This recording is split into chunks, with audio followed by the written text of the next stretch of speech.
Welcome back, you filthy exiles. So, this league I got a little bored with the Necromancer version of Soulwrest, and you'll already see it in the video description. So I went, bugger it, let's challenge oneself, and let's run with a Guardian to do something a little different. Now, there are differences in the way that, I guess, this build works versus the Necromantic version, or the Necromancer version.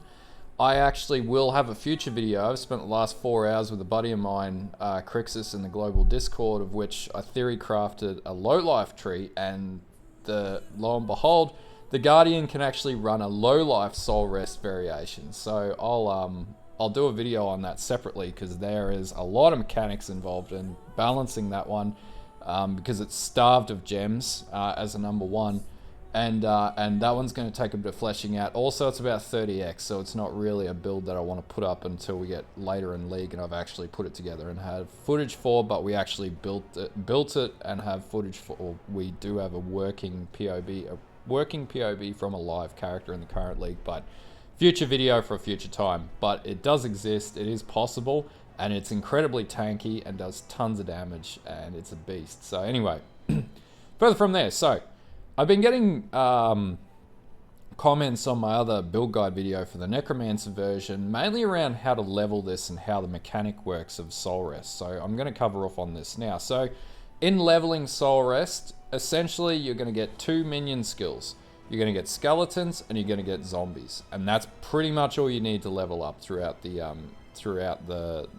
axe and whatever to Act 10. And on that, you'll need to have phantasms in there somewhere. You'll find that will do enough damage to get you through to endgame. There's actually, in my curation video, there's a build link to something similar to one of K's minion builds, just Minion Mancer. That's pretty much what you want to go with. Now, it's a little different in getting the tree right and everything. You don't want to do the full respec thing, so if you follow the tree in the POB here, this is sort of where you want to build towards when you get to the end game, before you get cluster jewels and everything working. Now, that's basically the leveling process, and I'll go through the tree shortly and provide some clarity around that too. Now, how does the mechanic actually work, or what do I put in the staff? So, a lot of people have asked this. You do need a summon Phantasm gem in the Soulwrest staff. That is a requirement. That means you can get 20 Soulwrest Phantasms.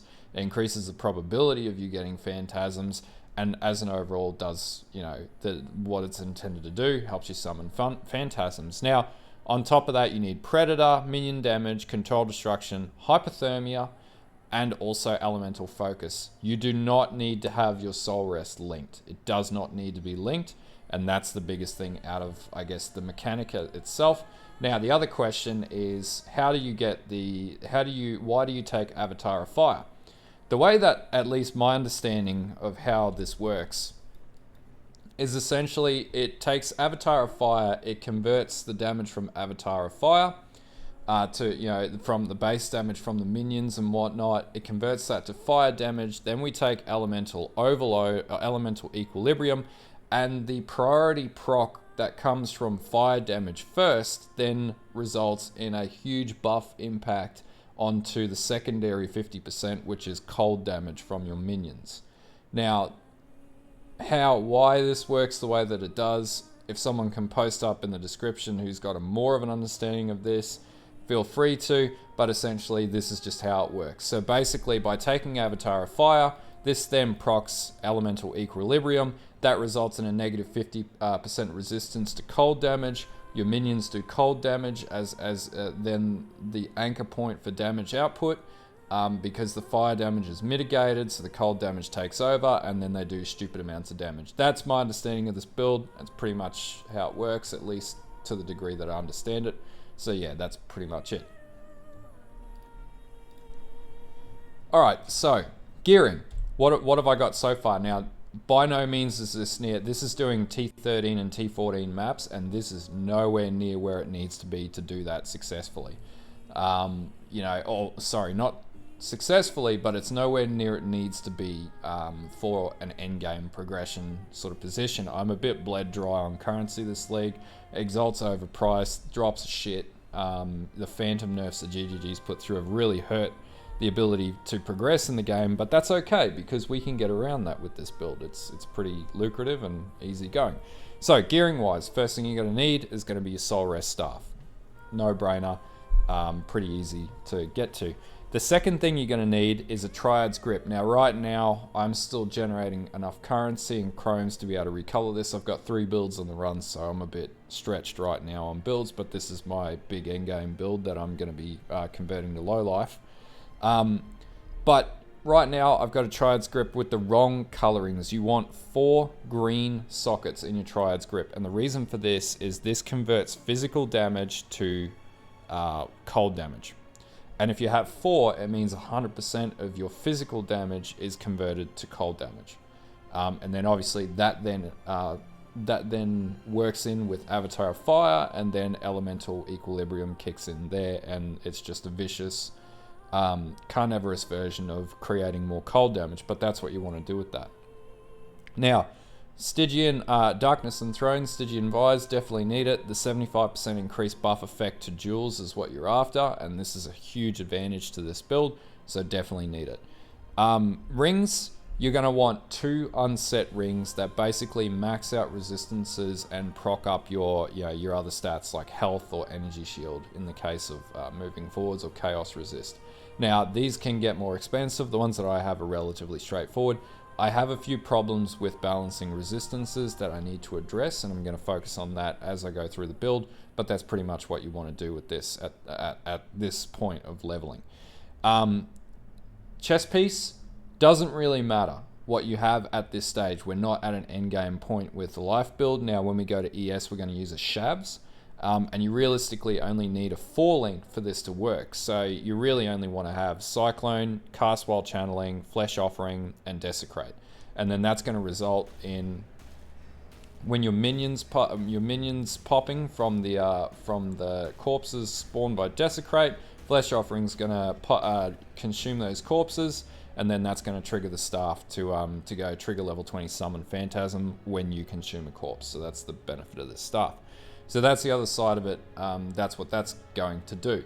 So, void of that, if you do have a 5 link, you can use Infused Channeling, which is going to increase your defensive stats, as you can see here. It means that you're going to take reduced damage. Now, you can have a 6 link, and you can put things like Frost Orb in there, or Frost Bomb, sorry. That's going to increase cold exposure. And that's actually a really good stat, or you could put Fortify if you haven't got your AG in place or whatever, and we'll talk about that soon. Now, Helm-wise, Devouring Diadem, at this stage of the league, these are dropping down in price, and I hope 47 chaos, 45 chaos. You should be able to pick these up pretty just from farming general items. Soulwrest itself, what's this at? 30 chaos, very cheap stuff. So this is basically where you're going to socket all your auras. So you're going to have Summon Skitterbots, Hatred, and Zealotry. You want to run a Generosity in this to amp up those auras, and the advantage of Devouring Diadem is it results in Eldritch Battery here, which means that your mana is your energy shield is converted to mana, your mana pool, and you cast your energy shield before you actually cast your mana, which means you can reserve 100% of your mana, have 0 mana, and still cast skills, which is the benefit of that. That's your other item. Now, a few changes that I've made in this league, because I'm running an I'm running a Guardian instead of a Witch or a Necromancer, is I'm actually using the Perquil's Toe. Now, normally I'd run a Jinx Juju for the Spectres and everything, but you can still do that. There's no problem with that. I actually found this to be really cool because it's got a particular stat here: nearby allies damage with hits is lucky, which means that essentially, your allies are going to be buffed by this particular item. It also gives you increased movement speed, and it gives you 48 dex, which is another problem this build has an issue with balancing. So it deals with those problems. Now, it does bleed you out of resistances, and I may change this eventually, but right now this has proved to be quite the awesome, I guess, skill or item to use. The other thing is I have this anointed with Ravenous Horde. So this, you'll see here, 10% increased movement speed for minions, 20% increased damage, attack speed, cast speed, and chance to gain onslaught. Now, don't really need that for the Onslaught because it's built into the Guardian's Ascendancy, but we'll talk about that soon. So boots, pretty much just any boots that fill in resistances is what you need at this stage. Now you'll notice my resistances here and in the POB are a bit shit. Balancing that is a bit of an act, and we're probably going to end up doing that through our jewels down here, or potentially changing out this or changing out the rings and getting something that's going to focus on those gappages, or our chest piece. Most likely at this stage, the next upgrade I'm going to make is changing this to a Belly of the Beast, at least to deal with life and everything. That's going to buff me up to might be 4,500 HP, and as we level up further and we get surging vitalities and things like that in our cluster jewel setups, then we'll be able to deal with that and get past the health problem I currently have right now. But we have plenty of defensive layering, infused channeling. This one does have Immortal Call, but we'll end up ripping that out in the final tree, or we might leave it in there, just depends on how we go. Now the other thing too is I have phase run set to my right click, and the reason why is it'll just cast phase run as you run around. Nice and fast, means you can run through packs, and it's just an overall quality of life feature with the additional movement speed. So we're looking at, what's that, movement speed modifiers 85% every time it casts, which is nice and fast. And our minions plus our buffing from the Guardian Ascendancy for Onslaught means that all of our minions and ourselves have crazy movement speed, so that's good. Flasks, right now Rumi's Concoction is the most important flask, but this will change in the next version of this video, so this is just a bit of a progress update on that front. Now, you'll be able to see the rest of the jewels. There's a lot of things that are going to move around in this build. This is just a progress point, but as you can see, we're up to T14s and whatnot. We'll actually just run a magic T14 as an example, just to show you what I mean soon. But anyway, tree. Okay, so pretty much similar to my witch build, and I'll put the link to that build in the description. The tree for this one is basically the same. Now I do have a variation of this build for low life, but we'll get to that eventually. That's going to be something that is going to come once I get the gear together. It's going to be 30x. It's going to take a bit of time to get that scratch together, so we'll get there when we get there.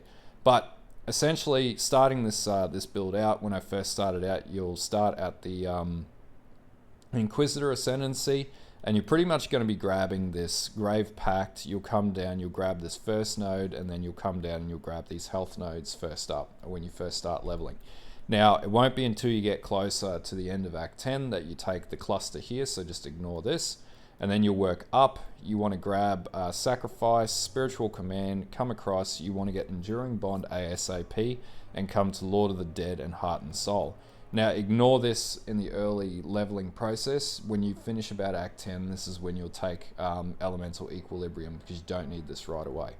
Then you'll come up, you'll pick up all of these nodes up here. You can pick up Avatar of Fire early, it doesn't really matter.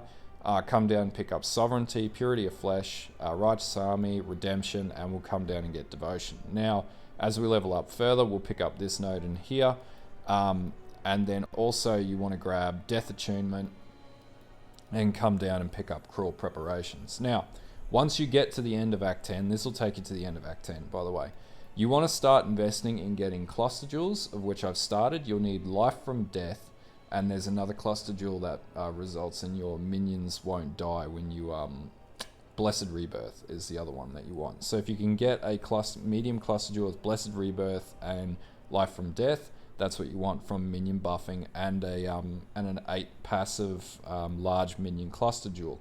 Now that'll start you with cluster jewels, and then you'll come down and pick up Elemental Equilibrium, and then that will basically level out. So you'll grab this once you get the staff, and that you should be able to do that. In the first tier 1, tier 2 maps, you should be able to achieve that. Now Ascendancies.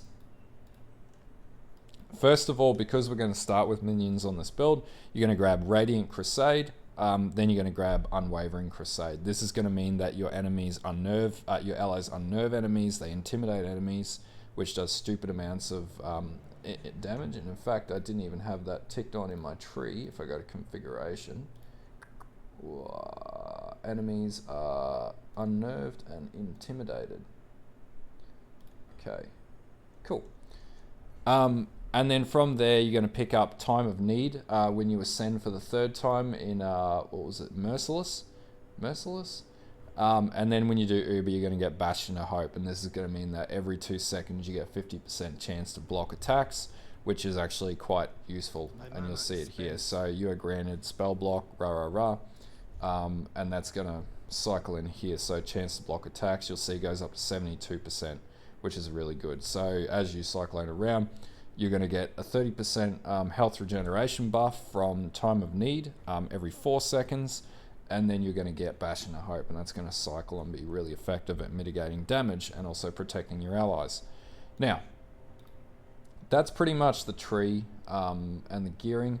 Future upgrades, you know, a lot of this is going to change. Maybe not so much this stuff, but boots are going to change, chest is going to change, amulet's probably going to change, rings are going to get more mastercrafted, and flasks are going to change.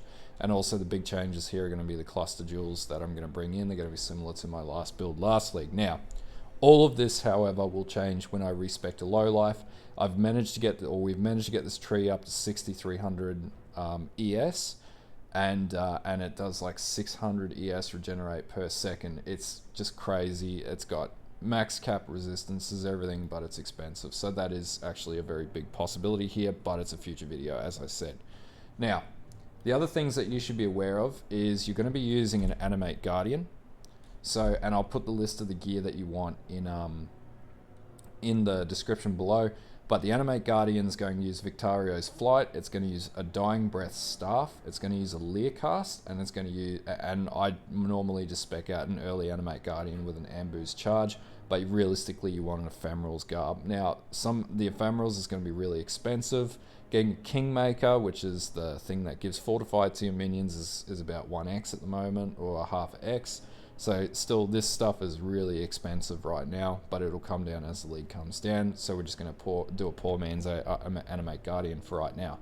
Now for Spectres, the location of where you'll find the Carnage Chieftain and the Host Chieftain, and the reason why you want to use the Carnage Chieftain is that it will buff up your allies with Frenzy charges, and then the Host Chieftain will buff them up with Power charges. So you'll get them from Act 7 in the Ashen Fields. For the Arena Masters that you'll need, so if we just go to the map, so you'll notice when you get to these Warlord areas, once you hit the last area, it'll have this highlight normally. So, or the Warlord zones, that's where Arena Masters are going to spawn. So that's when we'll pick up Arena Masters, and they give you like a 20% speed buff. Your minions and allies a 20% speed buff.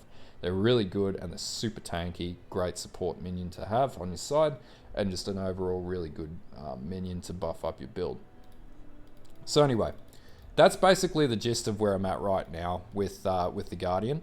Is it better than the Witch? I actually sort of seem to think it's better than the Witch right now as it stands with the craptastic gear I've got. It's doing 210,000 per minion, which if we pull that on a calculatory McBob is 210, 123 times 20.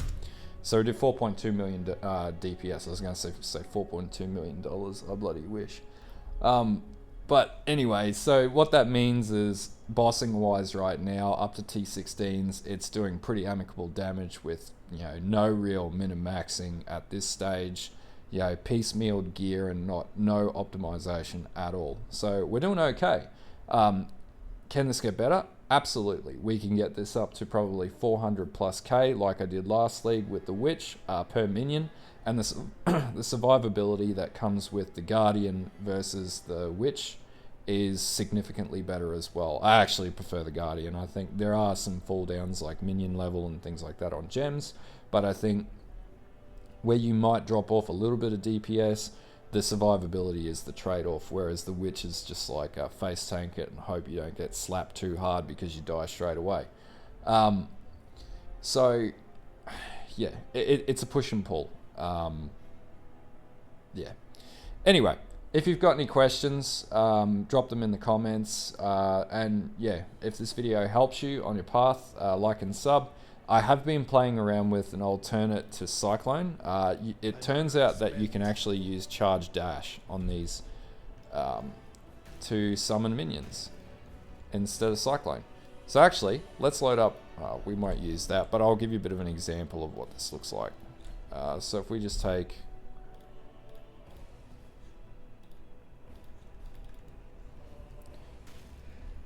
just crank the sound up a little bit. Alright, so this is pretty much what this looks like right now. This is what a T14 Wasteland map. So we're doing red tier maps.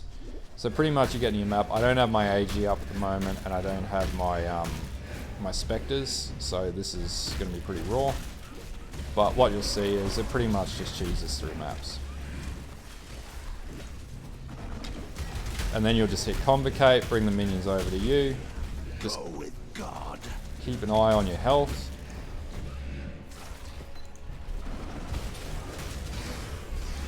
And you'll get used to the playstyle after a while, but as you'll notice, the clear is actually pretty good.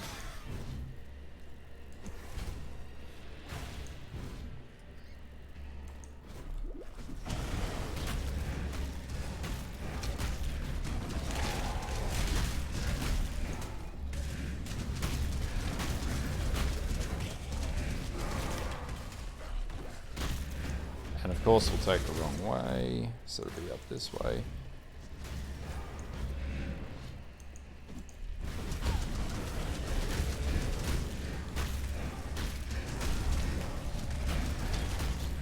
So like last league, you know, this is just an exceptionally powerful build. And like at T14, my health is going pretty good. I haven't taken any big chunks right now. They'll just sort of do their thing.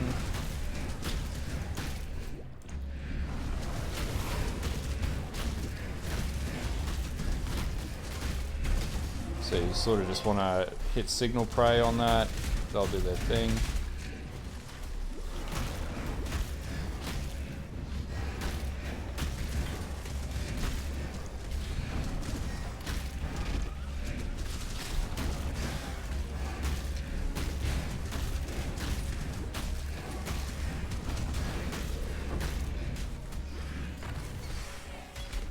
Grab that because we're confusing.